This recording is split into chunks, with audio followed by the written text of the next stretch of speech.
Hello everyone, আসসালামু আলাইকুম। আশা করছি তোমরা সকলে অনেক ভালো আছো। কিছু কপিরাইট ইস্যুর কারণে গতকালের ভিডিওটি ডিলিট করতে হয়েছে। আজকে আমি রান্না করব খুব সহজেই গরুর মাংস রান্নার রেসিপি।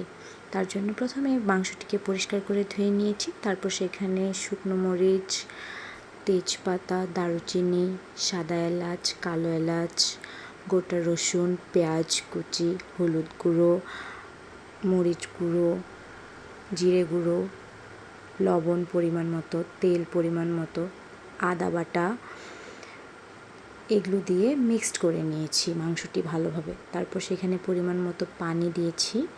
তারপর প্রেসার কুকারে 8টির মতো সিটি দিয়ে নিয়েছি। দিয়ে নেওয়ার পর সেটাকে কড়াইয়ে ট্রান্সফার করেছি। ট্রান্সফার করে সেখানে ভালোভাবে মাংসটিকে কষিয়ে নিয়েছি। ততক্ষণ অবধি কষিয়েছি যতক্ষণ না ঝোলটা গ্রেভি হয়েছে।